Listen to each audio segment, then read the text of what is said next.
Hi, my name is Abhishek Clifford and we're doing this series on cyber ethics, and today I want to talk about the irresponsible sexual behaviour and health implications for different sorts of relationship, especially those that are advertised in internet pornography. Specifically, I'm speaking about anal and oral sexual activities. First of all, when people watch these things, they have to see the parts of someone who is the opposite gender. And obviously there's a consequence of continuously in an ecstatic state seeing this. Promiscuity is inspired by pornography, as we looked at previous sessions, and also paedophilia, because of the average age of the porn star is getting younger and younger. So let's look at the health implications of these things. Okay, every year the Center of Disease Control in America, where people are more open about disclosing their sexual orientation, are published.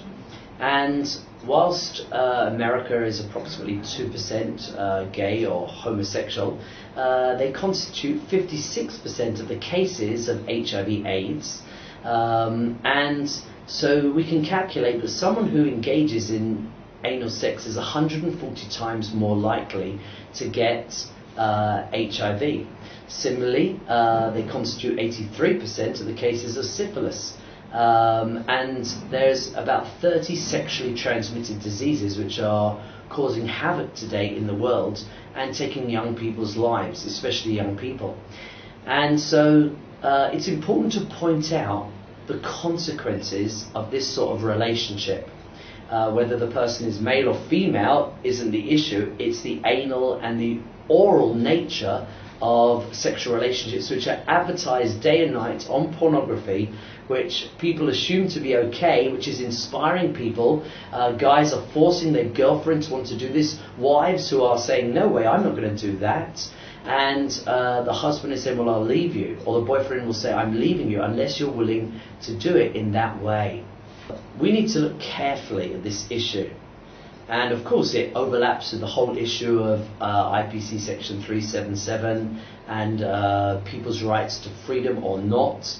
The Supreme Court recently overturned a ruling of the Delhi High Court and said, no, we stand with IPC section 377, which says no anal or oral sex, and therefore no sexual relationships between the same gender, and therefore recriminalizing homosexual relationships.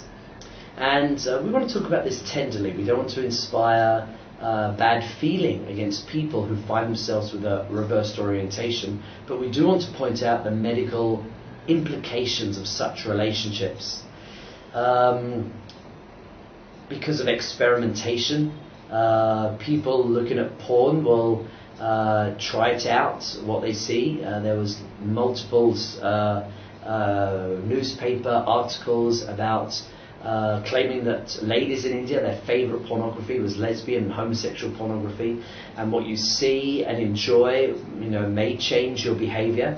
There's lots of evidence that shows the advertising industry works. You see smoking, you desire to do smoking, so smoking is banned.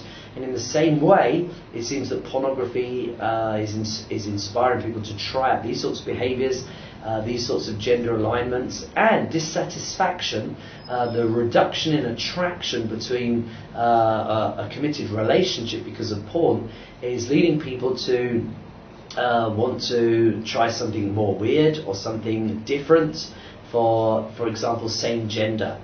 So let's look at these carefully. 35 out of the 45 largest countries will not take blood from men who've had sex with other men because of the documented health implications. This is not a homophobic statement. Even on lesbian websites, they warn of the dangers of same-gender relationships because of oral and anal sex. So they say that lesbians are the highest group factor of people that potentially can get breast cancer. Now let's look at why. Why is this? Well, you see, promiscuity is maximum amongst people that have relationships with the same gender. On average, a homosexual will have 50 sleeping partners, or some people would say 50 husbands, although they don't always take the contract of marriage. 43% of homosexuals will have 500 or more sleeping partners, according to recent surveys.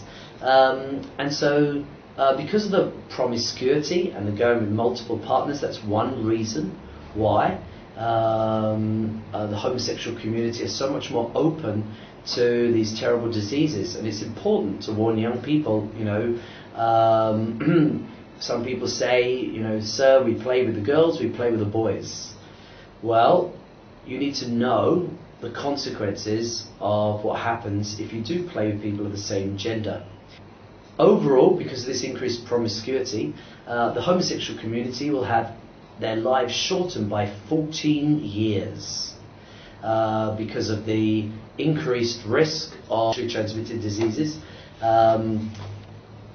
You see, the anus or the rectum, the backside, is a one-way sewage system. Its sole purpose is expelling toxins.